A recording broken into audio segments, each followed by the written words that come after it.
about winning the race, but not getting the title of Diamond League champion and the trophy? Oh, I just wanted the trophy. I don't really care about the title. But it's okay. I mean, maybe I'll come out next year and actually win again and get the Diamond League. So you put vacation on hold coming out to this race. What was the reason behind it? I mean, I think it's always a great idea to end your season on a higher note than you leave it. And honestly, I'm super happy with it. At first, I was like, I don't really want to run. But you know what? It's fine because over the past 3 weeks, I kind of gotten a little refreshed and just like rejuvenated and prepared to actually compete. And just being here the whole entire time felt so different than Budapest. And I was just super happy with that and just happy with the fact that I could just come out here and actually be happy and enjoy what I'm doing, not really thinking about expectations or anything, just running to the best of my abilities, as I should have been doing, this whole year. Why do you think you were happy and you were able to enjoy this? I mean, I just took time away. I just took time back, took a step back from Budapest and had time to actually prepare for competing and just look back at what happened at Worlds and how I was feeling and knowing what I didn't want to be like and how, I work best when it comes to competing, and it's just when I'm genuinely happy, and I just wasn't genuinely happy or just joyful at Worlds. And so, I mean, just remembering, what I am to the sport and who I am and, what I've done in the past couple of years and just where I want to take myself, in the sport and, This to me looks like greatness. When you're running in your greatness, anything is bound to happen. This woman is happy to just be doing what she loves to do best. Just trusting Bobby, listening to him actually, and I don't know, just racing freely without thinking about anything else. What was that last 100 meters like when you and shoulder to shoulder? Yeah, honestly, the whole race was great. I just had to make sure that I just stayed patient because, she was running really well the whole entire time. And, of course, when it comes to a situation like that, especially when I'm on the outside, I'm kind of thinking about ooh, okay, let me hurry up and, let's make a move. But I mean, I think it was just about being patient the whole time and, obviously knowing that she has a good finishing and so do the rest of the field. And so just making sure that I held it and just did it at the right time so I could come home with it. Is this a liberating space to be in where if you do something great, it's great, but no one remembers the Diamond League on your resume that much? So it's it's almost all good and no bad? Yeah, I think this would have been my first Diamond League. I've never been in a final. Have I? I don't think so. Was Prefontaine 2021? Okay. Yeah, so I mean, honestly, it's really not that deep. I was just joking, but the diamond did look really cute, and I thought it would look really well with my spikes that I wear at Worlds, ooh, bling bling, But I mean, it's okay. I mean, I'm just happy with being able to come here and just, run freely, just run like myself is the best way to put it. When you stopped it, after Budapest, did you go into vacation mode and then decide to start training again? I mean, I had a week of I went back to see my family for a couple days, then I appreciate it. And then I head back to town, started getting work done a little bit, but it wasn't really vacation because I knew I was still getting ready to compete here. So It was just I'm on a break from running a little bit for a week, but I'm really still locked in. So no, but now, yes, I'm going to be on vacation. What was that reflecting process like for you just after Worlds? I don't know. It's great. I mean, I just kind of had to, I feel like I wasn't really upset about the bronze at Worlds. I think it was more so just how I felt the whole time I was there. Not really, thinking I was happy when I really wasn't. The feelings that I had weren't genuine, and just think about them. It's I have to, find a way to get back to where I want to be. I can't force it. If that's just not how I feel, that's just not how I feel. And so it was just a lot of reflecting of just, how the meet was and when I was my best self, version of myself. And I don't know, not thinking about things too seriously, just sitting and enjoying where I'm at with this. It's okay to have really fast athletes. It's okay to have people, pressuring you. I love the fact that this woman is being center stage by millions of people, and she just looking at it as pure enjoyment, that she is a part of greatness, that she enjoyed doing what she's doing, and even though many of us would look at it as higher than what it is, to her it just seemed like every day. Because that's just what the sport comes with, but it's just really how you take it. And one of the main things that I really enjoyed, realizing over the past week is just there's so many things to enjoy. The fans are amazing. I literally love them. I got so much support after Worlds.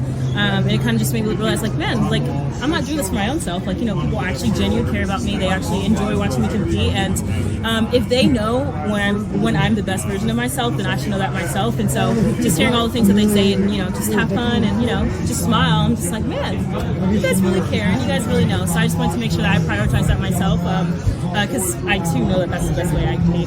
You feel that same love like you did last year at Worlds being here at Hayward? Last year was a different experience because I was injured, but yeah, this year go around, I definitely feel I was actually embracing the whole environment. Did you pay attention to that? She was injured, and instead of using that as an excuse to stay down, she dusted herself off. She refocused, got her mind right, and moved forward. You know, I was embracing everything. I was appreciating all of the fans and the support that I had all around. And, you know, I wasn't really thinking about myself too much. I was just thinking about going out there competing and doing the best I could to, you know, be the best version of myself and just the best athlete that I could be out there. You said you wanted to break the world record in this event, and now you broke the 155 in the first time. I know, Does this give you confidence that I'm getting closer, that we're working? I mean, I kind of already have that vision of 153 in my mind, so it's not like, oh, this helped gain it a little bit. I think coming into this, I feel like I had a vision of me running like 154.81 for some reason was in like just passed in my mind. So seeing 154 is like awesome, but I also was like, man, like I kind of thought I could run 154 as long as I was just relaxed. But yeah, I mean, again, with the super incredible field that we have now and just like the really great 800 athletes, it's like it's definitely possible. But one thing I do know for sure is it's gonna hurt hard as heck because that one, my butt felt lactic. Was it? You know, all I have to do is listen to Bobby because Bobby's like, you know, you can 100% run this if you just do it this way, and you know, it's just you just gotta listen to your coach. And for all those people thinking that Bobby's crazy, he is not. Okay, he knows when he's starting. I know you can always speak for yourself. Yeah. Why do you think there's so many off-the-rail spectacular performances here at a time of year when everyone might be fried? I don't know, me running at Prefontaine last year, I feel like everyone just kind of wants to leave it out on the track, especially when it's your last race of the season. I remember running here in 2021, going out 55, like that's absolutely insane. But I was just like, whatever, vacations after this, like, I don't know what's going to happen, but I'm just going to run as fast as I can and try and hold on for your life. And I broke the American record. So, I mean, I feel like when you finish your season, especially after Worlds, it's like, this is a priority, but I feel like now it's more so about having fun and like hitting goals, hitting fast times, obviously winning if some people want to win again. But I think overall it's just a bit more of a chill meet, and I don't know, you just get to enjoy yourself a little more. And I think when you're enjoying, you go get your, you know, your records and your fast times. And you run with fast people. Did Nike ask you to run this meet? Did that have anything to do with your decision to compete? No, it didn't. I think just my team as a whole just wanted to end the season on a better note and just kind of, you know, have fun, just change our mindset, just come into this, you know, ending it. And on a more, just that's it. We just wanted to end it on a more positive note. I think it was just a decision as the inside team, but of course Nike would have loved it as well. Yeah. When did you make that decision that you were going to compete? I mean, after Worlds. After Worlds, we were just like, hey, let's run it free.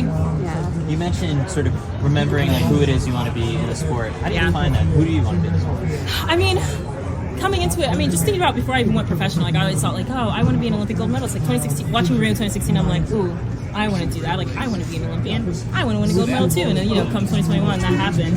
But I mean, I feel like we all just want to be the best athlete that we can be when it comes to our specific event. And you know, with being so good at like different events, I guess maybe like the 15 and the 4, if you know, relatively speaking, like it's just like, you know, there's so many things that you can be good at, and there's just so many goals that you can like accomplish when you're like, you have that kind of versatility. So I mean, just kind of looking at the 800, that's kind of been my main event coming into, you know, that's the reason why I kind of went professional. Not really, but you know, basically. And so I'm just thinking like, okay, so the 800 is something I really love and I'm really good at, and it's something I want to go further and further. I want to push the barriers in. And so I mean, just overall, if I want to do anything in the sport, and as the athlete I am, I'm gonna have to be happy. I'm gonna have to enjoy doing the sport, because if I get burnt out, which I've been numerous of times, like before I even went professional, it's like nothing's gonna happen. Just as Worlds, like I wasn't myself. I didn't feel good the whole entire time. Like I wasn't really being there, and we see how it went. And so I mean, when I'm just like running free and just enjoying what I'm doing, and thinking about where I want to be and where I want to take things, then everything goes well, like today. So it's just a testimony to how this queen is living in her greatness every single day. Let me know in the comments, what do you think about this video? Let's have a discussion.